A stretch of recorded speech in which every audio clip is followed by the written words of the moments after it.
and welcome back to our YouTube channel and the podcast. This is our third one, yes, I believe.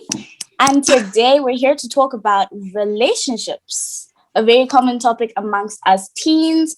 And we're here to discuss most of the issues that surround relationships and how that may be related to gender-based violence. And yeah, so let's just get into it. Just a quick correction there. It's our fourth one. Yes. It's our first one. It's our fourth one. Fourth, Jade. It's our Sha, fourth. I'm It's so our sorry. fourth one. It's our fourth video. It's our fourth one. I'm so It's okay. Yes. Okay. Let's go. Anyway, so Rutendo, I'm going to hand this over to you so that you can start us off. Oh, okay. I feel like one of the things that we were taught growing up, which could be contributing to the toxic relationship culture that we have in our society, is this idea that if a boy is mean to you, he likes you. I feel like girls growing up weren't taught to reject boys that just that were horrible to them. I mean, if he was teasing you, I mean, teasing can be good as well, but if he was teasing you and he was bullying you and stuff, people would mostly brush that off and just act like that was what boys do if they like someone. I don't know. What are your guys' thoughts on that? It's Okay, can I go? Yes. Okay. I feel like that's more like, okay, for me, the vibes I'm getting is like a bad boy vibe. Like, because bad boys always mean in the beginning, and like in any typical romance, Wattpad book, romance movie, it's like the bad boy, if he's rude to you, he's gonna somehow fall in love with you. It's that vibe. And we were kind of, and like you read that, you create a fantasy, and ultimately, if you read it so many times, that fantasy becomes real. And it's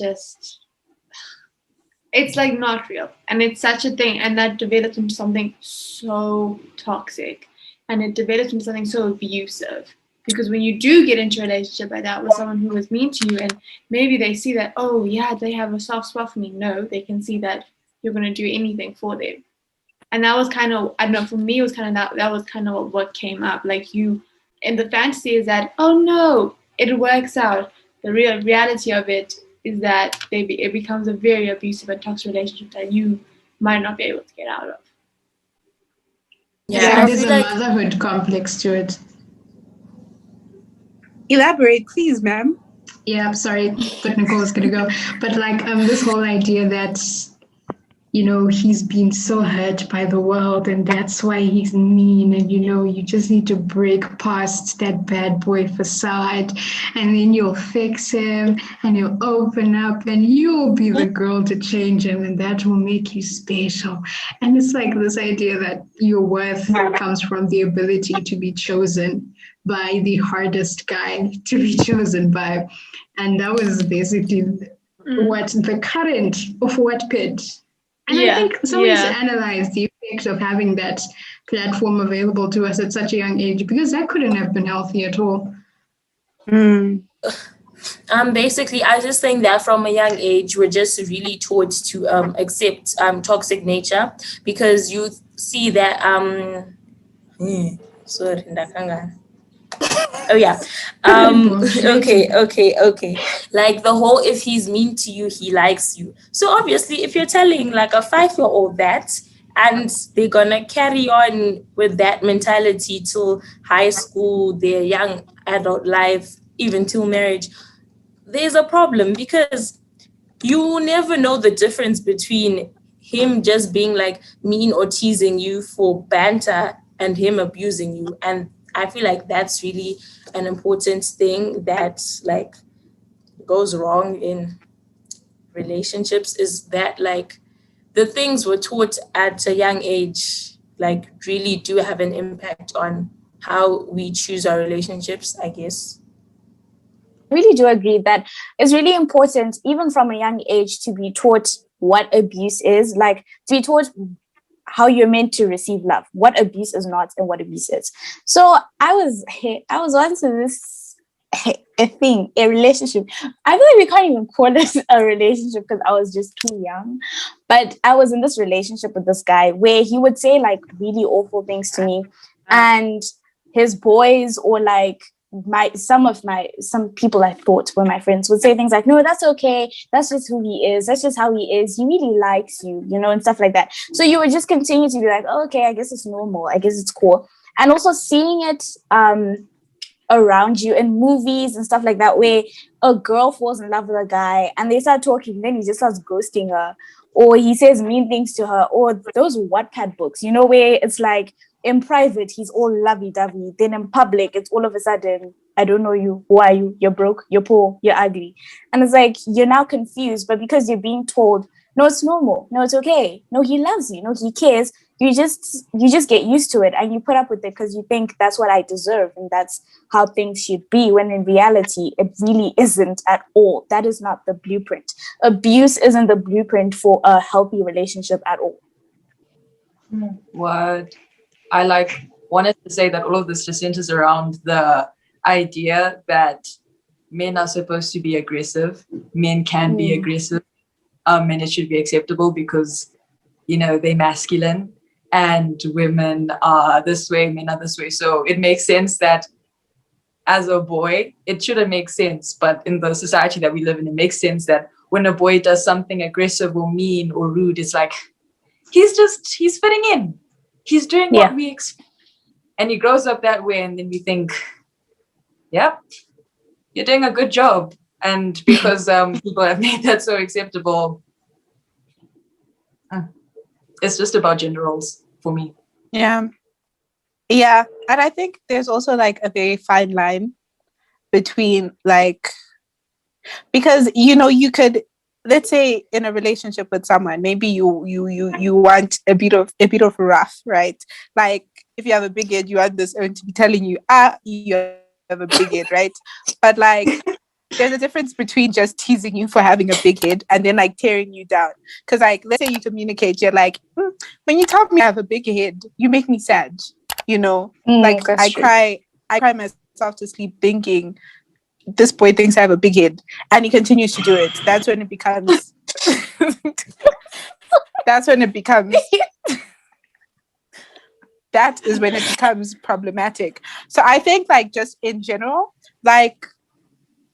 Yeah, when we're saying you shouldn't be with someone who's mean to you, it's not that we're saying this person should 24/7 be giving you some fake nice stuff. Like, just do you, but then at the same, you shouldn't cry and actual abuse. And yeah, I think also as the other person who is receiving, you also need to learn to communicate your feelings, because that's how you avoid things like that. And also if he's unnecessarily mean, and I keep saying he but also she, because like sometimes if either one of you is also mean to other people but only nice to you, that's a show of character. It should be a red flag. It shouldn't be like, oh, I'm special. This is how he treats people, and eventually it's how he will treat me when he realizes that he's got me.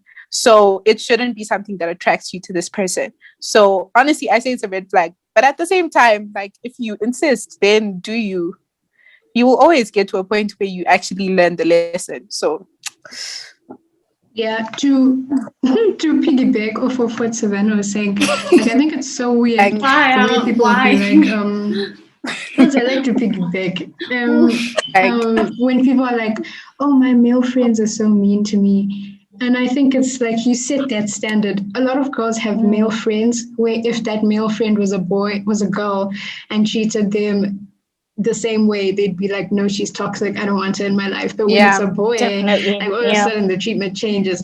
And that in itself is just reflexive of the way we are taught to see boys. Like boys will always be like, oh, why do girls like toxic guys? I don't like disagree that girls like toxic guys, but it's not our fault. It's an engendered thing in the way that we grow up to see toxic guys as the most masculine and like an achievement, because if you can mother him to being nice to you, it's like, oh, you are the ultimate woman. So it's weird like that. So the second thing, Cheza had mentioned it, which is our second prompt, on I like a guy who's only nice to me but mean to everyone else. What do you guys think about that? I don't know. I just that doesn't rub me the right way. Maybe it's just me, you know. I don't know. All right. Yes, Seth. So, from personal experience, right, with someone, he was very rude to a lot of people, and even like, like back in the day when it was okay. I guess people still do that, but like when kids would share their passwords with their partners, with boyfriend.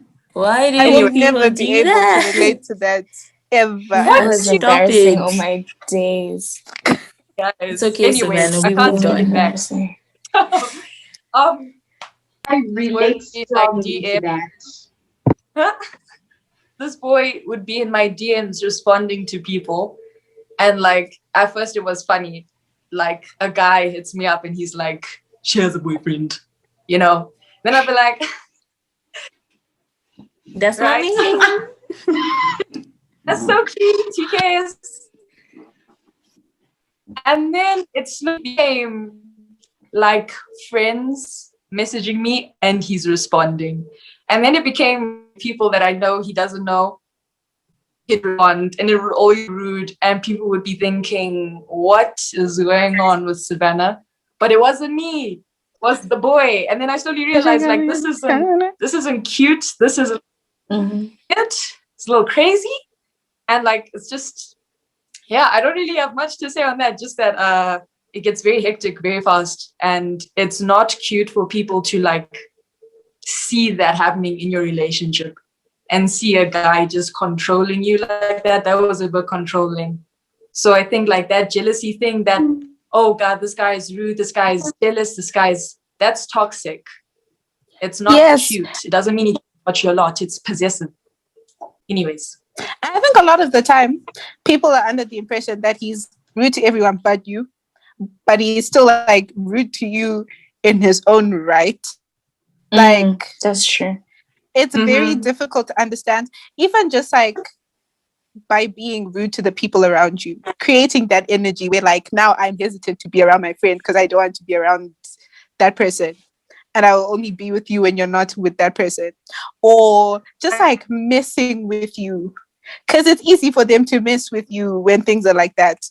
I don't like that. Red flags. Nothing but red flags. That is so true, because it becomes like a thing where he's aware that you like it when he's rude.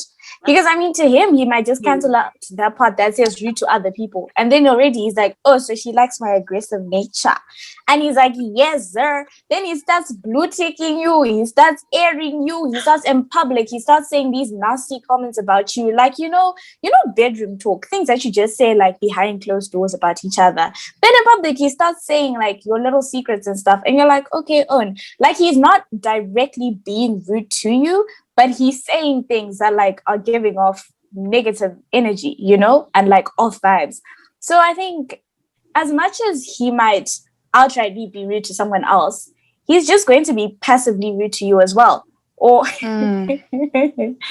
or like I don't know. I think it might start off as him being rude to everyone else, and then eventually it's just going to come back to you because that's his nature. That's who he is. That's so true. I think a lot of the times, like, we don't know what we're saying because you don't want that. Like, if you actually pinpoint what these words mean, like you want someone who's rude to everyone, that's not what you want. Like, that's really not what you want. And sometimes I feel like people don't understand the definition of words or what they're trying to say because of like maybe they've watched it somewhere, and you're like, you don't want someone who's rude to you. And maybe what you want is someone who will be like there for you, give you your time, Loyal.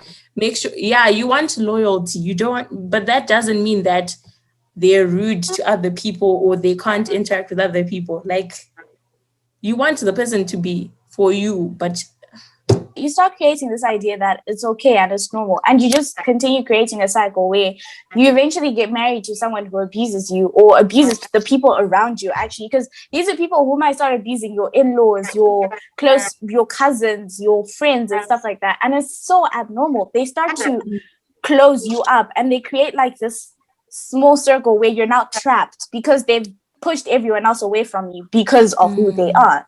And now they start abusing you, and you don't have anyone else to reach out to because they're like, that's the person you wanted, this is the person you have, and you pushed us away, so you're on your own, you know?